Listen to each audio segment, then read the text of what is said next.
Umva reka tubabwire i Kigali bari kugenda bubaka amazu meza cyane. Uyu munsi reka murebe inzu dufite, ni akazu keza, ni inzu nziza iri moderne. Ubona ko uko iminsi igenda ishira nuko bagenda bazamura imyubakire, uburyo design bakora, ibikoresho bakoresha, ubona ko bagenda bagerageza kuzamura urwego rw'imyubakire. Reka turebe inzu hano, murabona inzu dufite hano inyuma yanjye, ubona ko hari inzu nziza, inzu kuri miliyoni 170 ahantu nka Kimironko, ahantu hazwi nko mu Bibare. Inzu yubatswe mu buryo bugezweho, idizayininze neza, ubona ko ni inzu imeze neza pe, kandi iri mu kibanza cyisanzuye ahantu hagutse. Reba nawe ko dufite inzu iri kugurishwa miliyoni 170 ndetse harimo ibiganiro. Inzu nk'iyi ngiyi turi Kimironko, ibyumba 4, toilette 3, salamanje, igikoni mu nzu, rooftop hejuru ndetse na annex hanze, n'iyi parking ubona ko yisanzuye ahantu. Hano imodoka 3 cyangwa se 2 bitewe n'imodoka uko zingana, ubona ko ni ahantu heza. Tukagira akajaride nako keza hano ku ruhande, ubona ko n'akajaride nigakura kazaba gasa neza pe, ubona ko ni ibintu byiza cyane. Reka noneho dukorane tuwa turebe uko bimeze.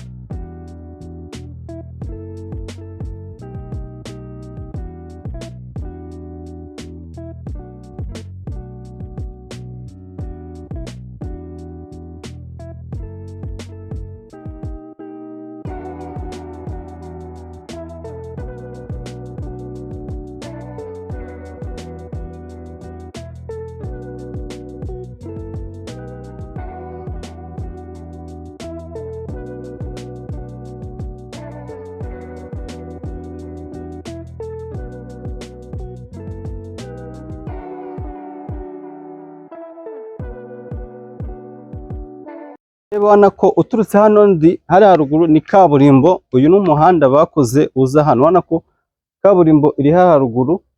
Turi ahantu heza cyane hafi ya Kimironko ku isoko, ahantu hazwi nko mu Bibare ndetse na Kigali Park School. So iyi niyo quartier rero nkuko muri kubona. Reka twinjire tujye mu nzu dutangirane tuwa turebe se bimeze bite. Ubona ko tukinjira dufite iyi gate, ubona ko ni gate nziza nayo itanga isura nziza, gate ikomeye. Reka twinjire dukomezemo n'imbere dukorane tuwa, murebe mumbwire namwe uko mubona iyi nzu. Miliyoni 170 harimo ibiganiro, sinzi niba iyakwiye, muraza kutubwira. Murebe ukuntu inzu ikoze, ubwiza bwayo niyo ihanye n'amafaranga. Iyi ni parking rero nkuko nababwiye, imodoka 2 3 bitewe nuko zingana, ugaparika neza wisanzuye. Kandi nakunze ubona ko urebe izi bariko nziza cyane zikikijwe n'ibirahure, ubona ko ni ibintu byiza, amabariko meza, bariko isohoka kuri master room, umuntu akasohoka akicara hanze avuye mu cyumba akaza hanze, ndetse n'icyumba cy'abashyize nacyo gifite bariko yayo. Reba nawe ubona ko ahangaha ndi, ubona ko n'iyi ni bariko yo kuri salo, ubona ko ni ibintu byiza cyane. Ku cyumba cy'abashyitsi naho hariho bariko. Reka twinjire mu nzu imbere turebe. Wow, reba, reka mbahe ikaze tujye mu nzu murebe. Wow, ni inzu nziza iri moderne, muragenda mubireba ibikoresho bakoresheje, amarange yayo, parafo, gypsum, ni ibintu byiza. Ubona ko ndi muri salo nziza ifite amarange, ubona ko ni inzu ifite amarange atuje, bitari amarange y'akajagari, kandi amarange meza original y'amavuta. Ubona ko ni ibintu bisa neza. So salo rero mumaze kubona ukuntu ingana. Reka tuvuye muri salo tujye hano muri iki gice cyateguriwe salamanje.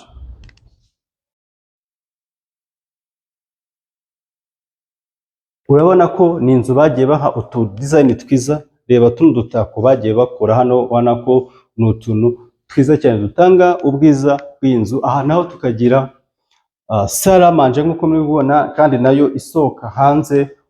Ushobora ukata ujya hanze kuri parking cyangwa se ujya kuri bariko, amatara meza ndetse na parafo ni gypsum. So tuvuye hano naho tukagira igikoni cyiza. Urabona ko ni igikoni kiri open kitchen, gifunguka cyiza cyane, kiri moderne, utubati twishi kandi duhagije twiza, aho gutereka oven, tukagira n'uyu mwanya mwiza wa firigo, tukagira n'ahangaha ho gukorera, tukagira n'ahantu ho kogereza ibintu byawe. Ubona ko ni igikoni cyiza kiri open kitchen, aho kiza kigafunguka kuri salamanje, aho hano ushobora gukoresha ushyira amafunguro yawe. Ubona ko ni inzu iri moderne, ni ibintu byiza cyane bakoze. Ubona ko ni inzu pe nziza. So ubona ko ureba imyubakire ubona ko bagenda bazamura ubwiza bw'amazu, kandi amazu arimo arahenda. Namwe muragenda mubona ko muri iyi minsi amazu ari kugenda ahenda, ariko bagenda banahindura imyubakire, kuko ikintu cy'ubutaka byo murabizi ko mu Rwanda kiri kugenda cy'ikibazo. Reka rero tugende mu byumba turebeseho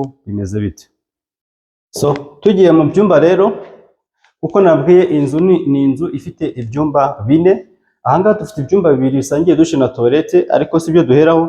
Reka mbatangize tujyana muri master bedroom. So ubona ko ahangaha already ninjiyemo, iyo nkinze mba ntangiye master room, ariko tukada duhera hano kuri dressing room se cyangwa urwambariro, aho tuza tukagira iyi garderobe nziza nini ifite ibara ryiza, ubona ko n'umweru umeze neza cyane. Twava hano rero mu rwambariro tukata tugira hano icyo twakwita nka douche y'iyi principal.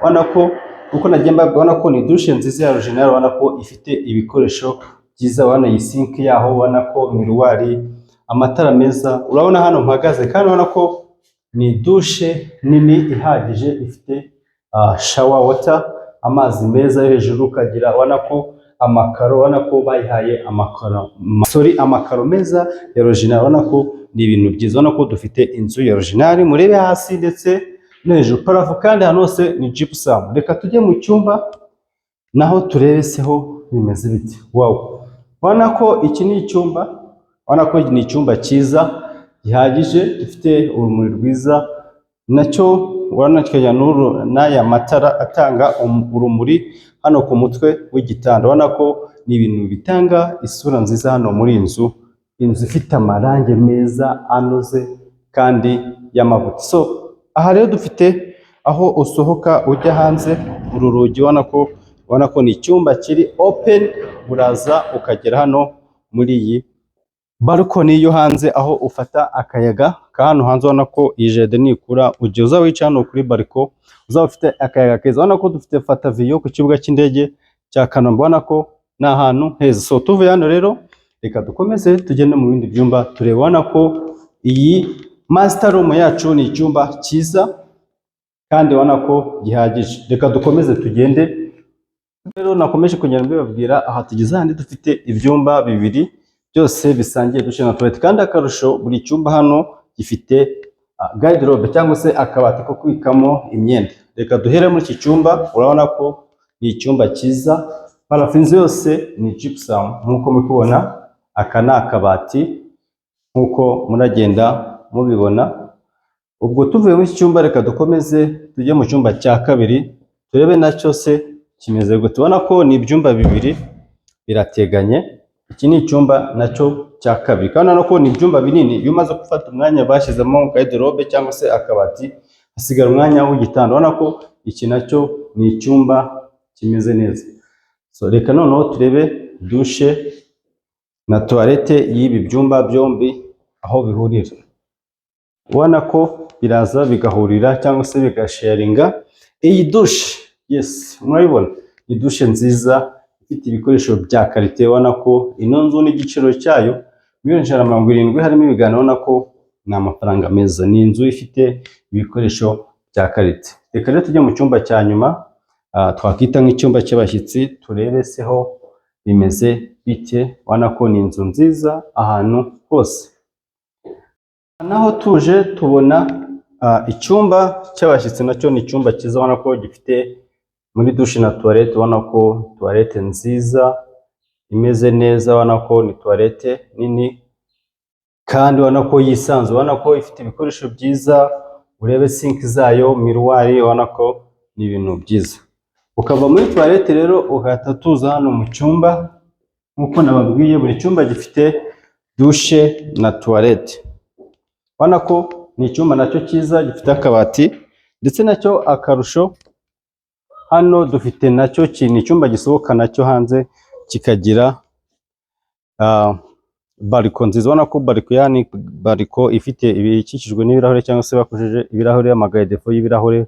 Ubona ko ni ibintu byiza. Ubwo naho ubona ko bufata akayaga kwanza. Ubona ko rero iyi nzu ni inzu nziza. So rooftop sinzi niba ndajya kubibereka, ariko nkabonye ko nayo ihari. Ubona ko ni ibintu byiza. Reba kano kuri balcony aka kabara, ubona ko uru rukuta bakoze urukuta rwiza. So urabona ko aha hantu ni ahantu hasa neza kuhafatira ifoto, cyangwa se utu tu design bagiye bakoresha tw'amabuye bakadusiga, urabona ko turaza tugatanga isura nziza ahantu, urabona ko bituma iba inzu nziza pe. Namwe murabyibonera, muraza kumbwira no ku giciro ndetse n'ubwiza bw'inzu bihwana. $170,000 se bacira kuri iyi nzu, ese birajyanye cyangwa se ni menshi, cyangwa se mukukije ukuntu ubutaka i Kigali amazu uko bigenda umunsi ku munsi ibiciro bizamuka? Muraza kumbwira ugatura Kimironko ahantu ya Kigali Parent, ahantu y'isoko rya Kimironko. Kandi ikindi bibutse, muri Kigali cyangwa se mu Rwanda amazu ahenda bitewe n'ahantu ari. Ntabwo inzu ya Kigali hano hafi ya Kigali Parent cyangwa se hafi isoko uzageranya n'inzu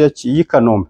I Kanombe niba zigura 150, urumva ko hano iraza igura 170 na 180. So reka tujye mu gikari naho turebe se niba naho uko hameze. Nkuko muri kubona rero, aha ni mu gikari, nkuko nabwona ko nayo ifite mu gikari ho gukorera imirimo bisanzwe. Iyi ni bariko, aho kogereza, tukagira igikoni cyo hanze nkuko mura kubibona hano, naho gukorera igikoni, cyangwa se ku bantu bakoresha amakara bakoresha iki gikoni cyo hanze. Aha tukagiramo inzu y'umukozi, nkuko muri kubona ni inzu nayo ihagije. Aha naho tukagira dushe na toilette ndetse n'ikigega cy'amazi hejuru kirabona ko ni inzu yujuje ibintu byose kugira ngo famiye iba yabasha kuhatura. Nkuko mumaze kubibona, abona ko tumaze kubona na tour. Ese mwabonye gute? Aho twari turi Kimironko mu Bibare, hafi y'isoko, hafi ya Kigali Parent School, ahantu turimo twarebaga inzu iri kugurishwa $170,000. Ni inzu nini rero ya famiye. Ese mwabonye gute? Ayo mafaranga $170,000 bacira kuri ino nzu nk'iyi ngiyi iri moderne, kandi ahantu nka Kimironko hano mu Bibare, ese ni amafaranga menshi? Iri mu kibanza ntari ku buso bwacyo, ariko urabona ko ni ikibanza, ni inzu yisanzuye, inzu ya famiye, ibyumba 4, toilette 3, salon na salle à manger, igikoni mu nzu, ndetse no hanze bariko hejuru hari nkuko mwagiye mubona. Muratubwira hasi muri commentaire uko muri kugenda mubona ibiciro by'amazu muri Kigali, ese bimeze bite? Kandi mwibuke ko i Kigali amazu agenda agurwa bitewe, cyangwa se agira ibiciro bitewe nuko na quartier. Urumva nuza Remera, Kibagabaga, Kimironko, urumva na ahantu baba bafite ibiciro biri hejuru, ntabwo ari kimwe na Kabeza cyangwa se na Kanombe. $170,000 harimo ibiganiro. Ni karibu rero muze mubashe kugura ino nzu. Ni inzu wagura ukayibamo, cyangwa se ukayishyiramo ibikoresho ukayigurisha, ukayikodesha. Ahangaha $1,000 cyangwa se icyabiri, hagati $1 n'I2 barayaguha mu gihe iri nzu iri full furnished wayikodesha, cyangwa se akaguha $800 y'amanyarwanda mu gihe nta bikoresho washyizemo. Ese urabyumva gute? Wakora iyo investment cyangwa se waza ukagura ukwiturira. Ni karibu rero kuri Key Property Rwanda, duhamagara uyu munsi uzi ino nzu uyisure tuyikwereke, maze amahitamo na yawe. Ni karibu.